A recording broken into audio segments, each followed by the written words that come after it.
అలాగే ఇక్కడ ఇంకో విషయం ఏమిటి అనంటే, సామాన్యంగా ఇతర జీవుల గురించి మనం చెప్పేటప్పుడు ఏం చేస్తామనంటే పుట్టడం, జన్మించడం అని అంటాం. అంటే జన్మ మిగతా జీవులందరికీ కూడా కలిగేటటువంటిది జన్మ. కానీ భగవంతుడి గురించి చెప్పేటప్పుడు మాత్రం అవతారం అని అంటాం. భగవంతుడు అవతరించాడు అని మనం అంటాం. అవతరించడం అనేటటువంటి మాటకు అర్థం ఏమిటి? దిగడము అని అర్థం. సంస్కృతంలో అవతరించడం అంటే అవతరణ అంటే దిగడము అని అర్థం. అంటే ఏమిటి? భగవంతుడు తన యొక్క స్థితి ఏదైతే ఉందో దాని నుంచి కిందకి దిగుతున్నాడు అని అర్థం. ఎందుకు దిగుతున్నాడు? ఒక పైన ఉన్నటువంటి వ్యక్తి పైనుంచి హాయిగా పైనే ఉండొచ్చు కదా.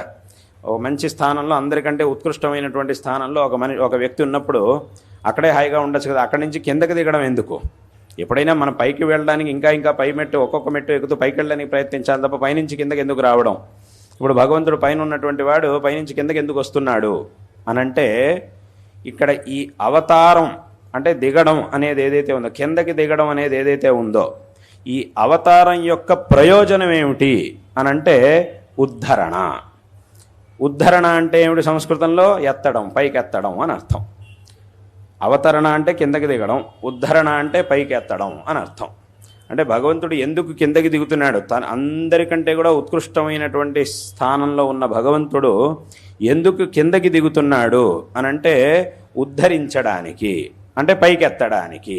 ఎవరిని పైకెత్తడానికి అనంటే ఎవరైతే కింద ఉన్నారో వాళ్ళని పైకి ఉద్ధరించడానికి అని దాని యొక్క అర్థం. కాబట్టి భగవంతుడు చేసేది అవతారం. ఆ అవతారం యొక్క ఫలం ఏమిటి అనంటే ఉద్ధారం. ఎవరి ఉద్ధారం అనంటే భక్తజనోద్ధారం. ఇప్పుడు ఒకడు పైన ఉన్నాడు, ఒక వ్యక్తి, లోకంలో ఒక వ్యక్తి పైన ఉన్నాడు, ఒక వ్యక్తి కాస్త కింద ఏదో గుంటలో పడిపోయాడు. ఆ గుంటలో పడిపోయినటువంటి వ్యక్తిని పైకెత్తాలి అనంటే ఈ పైనున్న మనిషికే అది సాధ్యం. ఈ పైనున్న మనిషి ఏం చేయాలి? నేను ఇలాగే నిటారుగా నిలబడతాను, నువ్వు పైకి వచ్చేసేయి అని అంటే అదే సాధ్యం అయ్యేది కాదు. వీడేం చేయాలి అనంటే ఆ కింద ఉన్నవాడిని పైకెత్తాలి. కింద ఉన్నవాడిని పైకెత్తాలి అనంటే అప్పుడు వీడేం చేయాలి? పైన ఉన్నవాడు కిందకు వంగాలి అథవా కిందకి దిగాలి. ఎంత సాధ్యం అవుతుందో అంత కిందకి దిగి ఒక ఆలంబనాన్ని అందించాలి, వీడి చేతిని వాడికి అందించాలి. అప్పుడు ఏమవుతుందనంటే ఆ కింద ఉన్నవాడు ఈ చేతిని పట్టుకొని పైకి రాగలుగుతాడు. కాబట్టి పైన ఉన్నవాడు నేను ఇలాగే చేతులు ఎత్తుకొని ఇలాగే నించుంటాను, నువ్వు మాత్రం పైకి వచ్చేసేయాలంటే అది ఎప్పటికీ అయ్యేది కాదు. పైన ఉన్నవాడు కింద కొంగి వాడి చేతిని ఆలంబనంగా కింద ఉన్నవాడికి అందిస్తే వీడి చేతిని పట్టుకొని వాడు పైకి రాగలుగుతాడు. కాబట్టి ఈ ప్రయోజనం కోసం, అంటే ఆ భక్తజన ఉద్ధరణ కోసం ఆ పరమాత్మ తనకి ఏ విధమైన, ఇప్పుడు ఎవరైతే పైనున్నాడో, ఎవరైతే గుంటలో పడున్నాడో, వీళ్ళిద్దరిలో లాభం ఎవరికి అనంటే కిందున్నవాడికే. పైకి వస్తే లాభం వాడికి. పైనున్నవాడు వాడు హాయిగానే ఉన్నాడు, వాడు ఇక్కడే ఉండొచ్చు, వాడు వెళ్ళిపోయినా వాడికేం నష్టం లేదు. వాడిని అలాగే వదిలేసి వెళ్ళిపోయినా వాడికి ఏమీ నష్టం లేదు, వాడికి పోయేదేం లేదు. కానీ వాడు కనుక అలా వెళ్ళిపోయాడు అనంటే కిందున్నవాడికి నష్టం. కాబట్టి అక్కడికి ఏమైంది? ఆ పరమాత్మ తన యొక్క స్థితిలో తాను ఉన్నప్పటికీ, దీన్నే భగవద్గీతలో కృష్ణ పరమాత్మ చెప్తాడు, నమే పార్థాస్తి కర్తవ్యం త్రిషు లోకేషు కించన నానవాప్తం అవాప్తవ్యం వర్త ఏవచ కర్మణి అని భగవంతుడు అన్నాడు. నమే పార్థాస్తి కర్తవ్యం త్రిషు లోకేషు కించన. నేను నా యొక్క ప్రయోజనం కోసం చేయవలసినటువంటిది ఏమీ లేదు ఈ లోకంలో అని దీని యొక్క అర్థం. నేనేదో పొందడానికి చేయవలసినటువంటి, నాకేదో లాభం ఉంది ఇలా చేస్తే అనేటటువంటి పని ఈ ప్రపంచంలో నాకు ఏమీ లేదు. కాబట్టి నా స్వప్రయోజనం కోసం నేను చేయవలసినటువంటి పనులు ఏమీ లేవు. అయినా కూడా లోకోద్ధరణ కోసం నేను వర్త ఏవచ కర్మణి, ఎప్పుడు కూడా నేను నా పనిని ఎప్పుడు కూడా పనిని చేస్తూనే ఉంటాను. ఈ పరిపాలన అనేది ఏదైతే ఉందో, లోకోద్ధరణ అనేది, దీన్ని ఎప్పుడు నేను చేస్తూ ఉంటాను అని భగవంతుడు భగవద్గీతలో చెప్పాడు. కాబట్టి ఈ విధంగా ఆ భగవంతుడు తన యొక్క ఉత్కృష్టమైనటువంటి స్థితిలో ఉన్నప్పటికీ, తనకి ఏ విధమైనటువంటి ప్రయోజనము లేకపోయినప్పటికీ భక్తజనోద్ధారం కోసం ఈ విధంగా అవతారాన్ని కిందకి దిగి తాను ఉన్నటువంటి స్థితి నుంచి కిందకి దిగుతూ ఉన్నాడు. ఇప్పుడు ఇది భగవంతుడు చేసేటటువంటి పని. మరి భగవంతుడు భక్తులను అనుగ్రహించడం కోసం కిందకి దిగుతూ ఉన్నప్పుడు మరి భక్తుల యొక్క కర్తవ్యం ఏమిటి?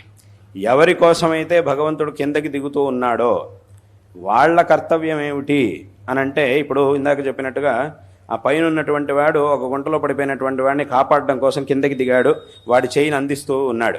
అప్పుడు కింద ఉన్నవాడు ఏం చేయాలి? వాడు ఊరికే చేతులు కట్టుకొని కూర్చుంటే, నేను ఇట్లాగే చేతులు కట్టు కూర్చుంటా, నన్ను అలాగే పైకెత్తేసేయండి మీరు అని అంటే అది సాధ్యం అయ్యేది కాదు. అప్పుడు కింద ఉన్నవాడు కూడా ఏం చేయాలి? వీడి చేతిని అందించాలి. వీడి చేతిని ఎత్తి వాడికి అందిస్తే పైన ఉన్నవాడికి అప్పుడు వాడి పైనుంచి లాగగలుగుతాడు. లేదు అని అంటే నేను ఇటే కూర్చొని ఉంటాను హాయిగా అని చెప్పి అటగే కూర్చొనో పడుకొనో ఉండిపోతే అప్పుడు వాడిని పైకి లాగడం అనేది సాధ్యం కాదు. కాబట్టి అదేవిధంగా ఇక్కడ భగవంతుడు కిందకు అవతరిస్తూ ఉన్నప్పుడు ఎవరి ఉద్ధరణ కోసం భగవంతుడు అవతరిస్తూ ఉన్నాడో వాళ్ళ కర్తవ్యం ఏమిటి అని అంటే, భగవంతుడు మన కోసం ఒక మెట్టు కిందకి దిగినప్పుడు మనం కూడా ఒక మెట్టు పైకి ఎక్కడానికి ప్రయత్నించాలి. ఏమిటి ఇక్కడ పైకి ఎక్కడానికి ప్రయత్నించడం అంటే దాని అర్థం ఏమిటి? భగవంతుడు మనకి ఏ మార్గాన్ని ఉపదేశిస్తూ ఉన్నాడో దాన్ని ఆచరణ చేయడం. ఇదే ఇక్కడ మనం పైకెక్కడం అని అంటే. భగవంతుడు చేయవలసినటువంటి ఉపదేశాలన్నింటినీ కూడా చేశాడు, కానీ నేను మాత్రం వాటినేమి పట్టించుకోకుండా ఆయన నా ఇష్టం వచ్చినట్టు నేను చేస్తూ ఉంటాను అని అంటే అప్పుడు ఏమవుతుంది అని అంటే ఇంకెప్పటికీ కూడా దీని నుంచి బయటపడడం అనేది సాధ్యం కాదు. ఈ సంసారం నుంచి బయటపడడం అనేది ఎవరికి కూడా సాధ్యం కాదు. కాబట్టి ఎలాగైతే ఎవరిని పైకెత్తడం కోసం పైనున్నటువంటి వ్యక్తి తన చేతిని ఆలంబనంగా అందిస్తూ ఉన్నాడో వాడు కూడా ఆ కిందున్నటువంటి వ్యక్తి అలాగే ఎవరి ప్రయోజనం కోసం పైనున్నటువంటి వాడు ఇవన్నీ కూడా చేస్తున్నాడో ఆ కిందుండేటటువంటి వాడు కూడా పైకి వచ్చేటటువంటి ప్రయత్నాన్ని చెయ్యాలి. అప్పుడు మాత్రమే వాడు పైకి రాగలుగుతాడు.